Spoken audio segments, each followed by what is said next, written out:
Hey y'all, let's pull a reading, shall we? I tried to pull a reading a little while ago, and man, the energies are complicated. They are thick and intense, and just like, have you ever had one of those days where you're kind of, even if you don't have ADHD, if you're kind of just going sort of fifth gear in like everything. That's what the energy's doing right now. It is just flighty as heck.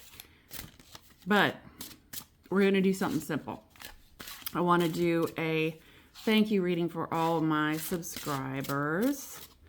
We'll do a quick 3 cards and see if we can figure out some stuff for you. And this is only for my subscribers. So if you're watching this and you're not a subscriber, you better hit that subscribe button. Otherwise, this will not apply to you.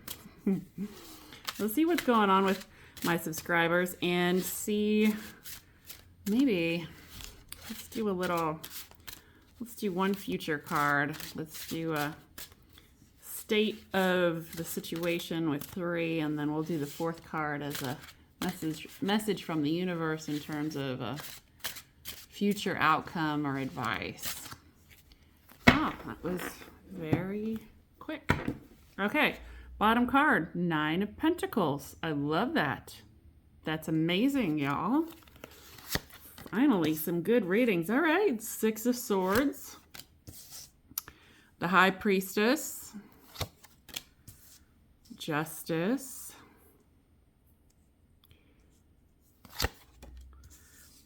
and the 5 of Cups as your warning from the universe. Okay, let's take that a little separately. Okay, I want to clarify this, I think, probably with the little animal deck here.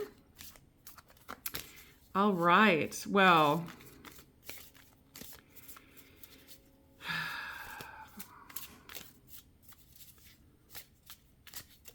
it's a powerful situation that you're in, my subscribers. I think you have the intent and involvement in your spiritual path that's very strong. Reading and watching tarot is one thing to do for sure, but I think most of you are probably involved in more esoteric activities and interests, and I think it's really helping you evolve this other sensibility to your life, to your experience here, and yeah, it's a powerful situation where you're able to really be more authentic. The Justice card comes out for those situations too. We're going to get a lot of justice these days with Pluto and Aquarius, but justice also shows us the difference between our authentic self and our impersonations, the faces that we put on, the masks that we put forward. Justice helps us discern between our authentic self and the image that we put out in the world too.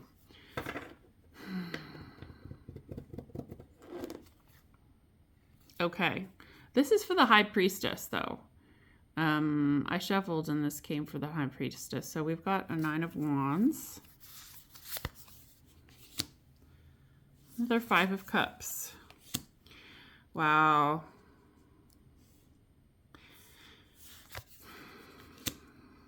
Oh my goodness. And the Wheel of Fortune. Wow. Super, super powerful clarification. In case you missed that, because I didn't say anything because I was dumbstruck. Those of you who have been through heartbreak, a loss, pretty much all of us, right? I mean, if you're lucky, you got to love someone, right? And you're still lucky in love if you lost that someone. But there's definitely this message coming through that regardless of your situation now, I mean, this is the Five of Cups with the Six of Cups, with Temperance, and with the Wheel of Fortune means this isn't the end. I don't know where you are in your relationship, whether you're in it right now, but you've had some struggles, or whether you're separated, or whether this person is lost or passed on. But this is beyond this lifetime, is what it's saying, which is exciting, especially there with the High Priestess. This is a very old connection. This love. Didn't know I was going to pull a love reading, but that's kind of what we do here sometimes. So yeah.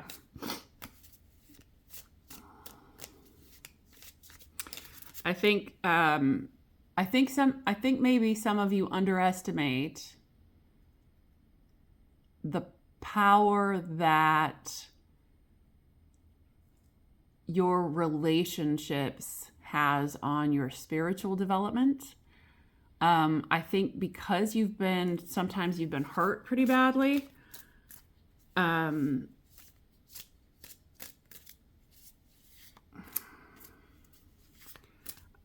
think you might just underestimate the power of that hurt, and how spirituality is sort of born out of that. So, like, I don't know, this is a weird metaphor, but in a weird way, I don't know how many of you are like plant aficionados or do any gardening or anything, but in a weird way, heartbreak, loss, pain, grief can sometimes be fertilizer in that pot, in that soil, for that spiritual plant to grow. And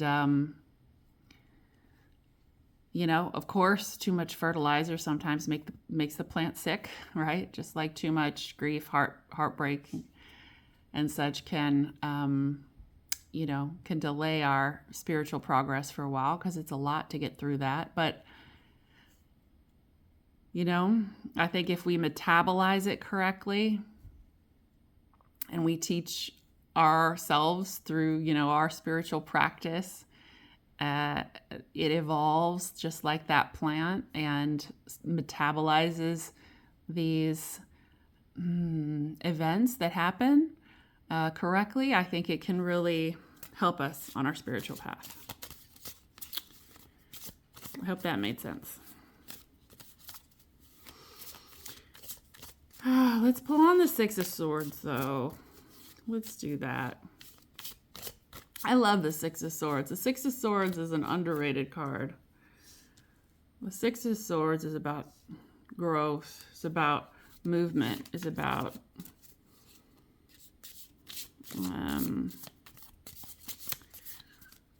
transformation.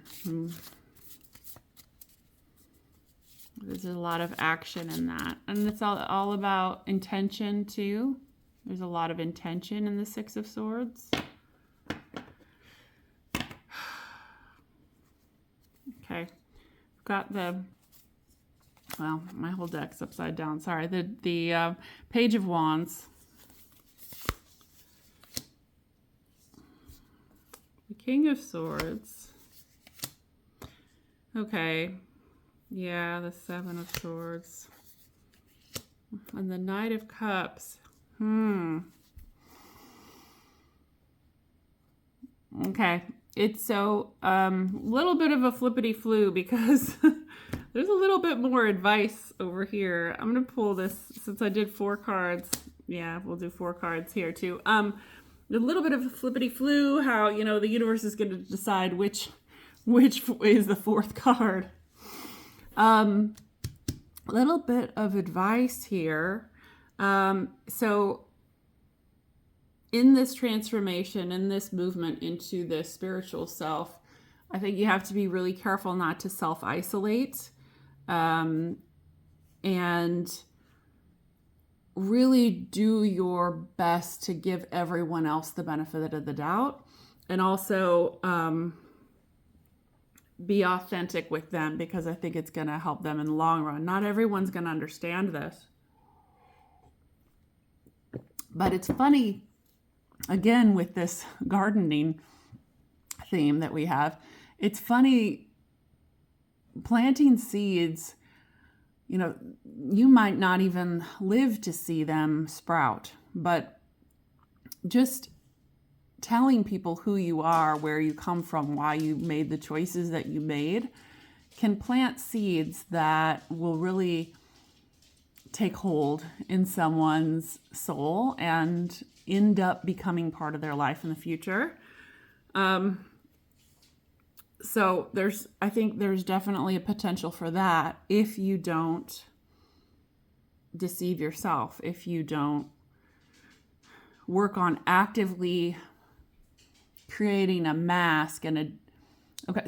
So this is definitely a little odd, but this is where I want to go in terms of what the universe is pushing through as an advice. The advice is be very careful that you integrate this spirituality into your life as part of your future existence. If you don't, what you're going to find is that you have this dichotomy between this outside you and then this very different inside you that is in your home, that is the one who buys your books and reads your tarot readings, but no one knows you're watching tarot readings, and you're not sharing this progress and this journey with anyone else. And it becomes very disparate if that continues. And you can kind of, you can imagine you get a little soul sick because you're not being authentic, like we were talking about. You're not being authentic to yourself. So be very careful in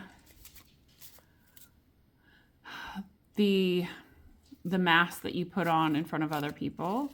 I know this, this resonates with me a little bit too. There's, not a lot of people get this stuff, right? And if you're in public a lot, and if you meet a lot of people, and this is, 25% of your life, that's a lot of your life. And so you find yourself maybe being a little socially awkward, right? Because you're not, you can pretty much talk to anybody about anything, but you don't find yourself having a lot in common with people anymore because of, your interest in esoteric stuff. But that's okay. Like you can tell them. You'd be surprised at how many people are actually interested in stuff that just you haven't talked to about it before. And yes, there are some people who are going to think you're weird, but it doesn't matter. Who cares? All right, justice.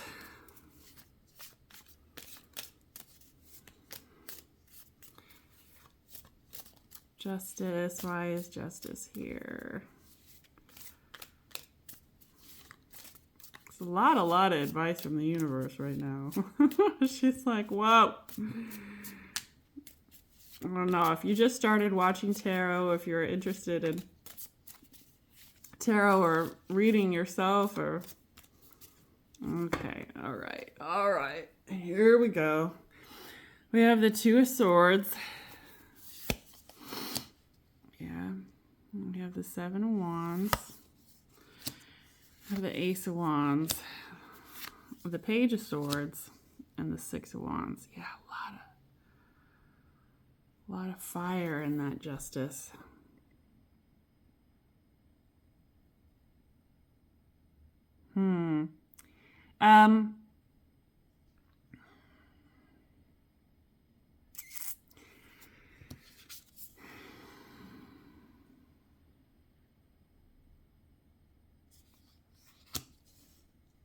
Yeah. So be careful also. More advice. I think, sometimes also the tendency is to be a little bit of an evangelist, right? That's the other half of it. So I'm sorry that the universe is being so preachy tonight, but listen, I don't really have any control over it. Yeah. So sometimes when we make a decision that's sort of counterculture, the tendency is to be really vocal about it and to be like, once you find out the truth about something, how you see it, and then you see everyone else around you is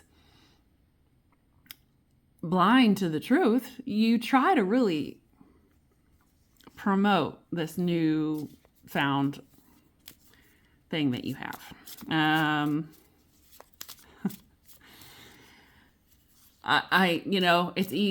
We see it a lot. We see it even in culture. We see it with particular. I'm trying to think of a really benign example. I freaking can't.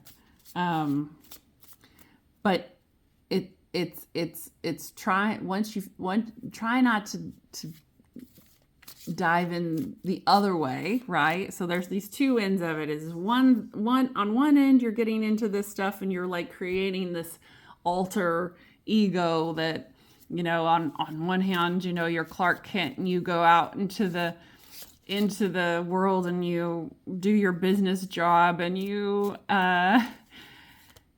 keep secrets of your second life. And the second life is that you're this esoteric Superman and you pull tarot cards and you do this other secret thing, right? So that's one end of it. And on the other end of it, you really embrace it and you go full out and you go, hey, everybody, I just learned how to read cards and I need to read all your cards so that I need to read you and tell you everything about your future, right? Or tarot is the way, or astrology is the way, or anything else, right? Evangelical.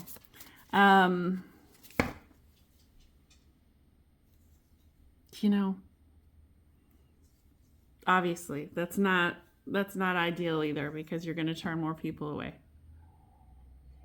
The universe is being so preachy tonight. We got the 10 of Pentacles under the 5 of Cups. And we've got the High Priestess. And we've got the 3 of Wands. Star upside down. Oh, man. Who the hell is this? This isn't you. The 4th card isn't you at all. The warning from the universe. Lots of advice from the universe in terms of the spiritual journey. But then a warning about someone who's not you. Who's in a really kind of a bad place. A little bit of a wolf in sheep's clothing. Be careful for anyone who purports to be on their spiritual journey, but you have an off feeling about them. Or somebody who has a lot of, like, for example, somebody who has a lot of like spiritual books around, or a lot of they quote a lot of, like, their Facebook page is full of quotes, but it's quotes from other people, and they've never read that book. You know what I mean? Like, there's that, but there's also that's a side. That's not this person.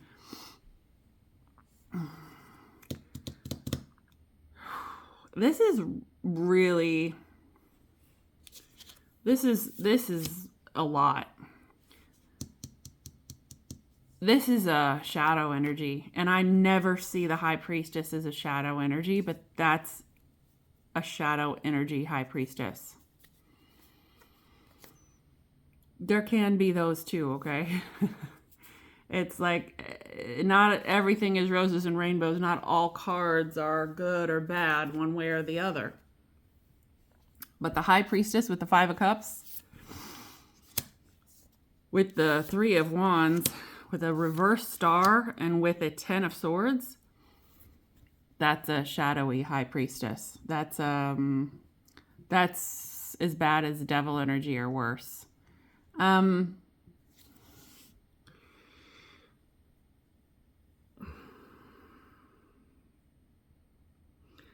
almost seeing like this person,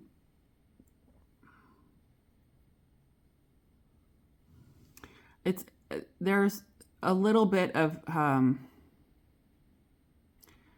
I don't like this energy at all. It's almost like this person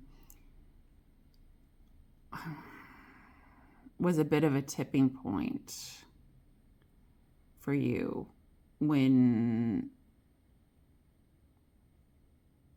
there's definitely like there's a permanent marker in your life of like before you met this person and after.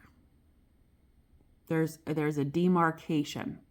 There's a line, like a scar in the fabric of time. And they're not a bad person. They're just really, really just drenching, soaking wet. Just absolutely drenched. And it's choices they've made.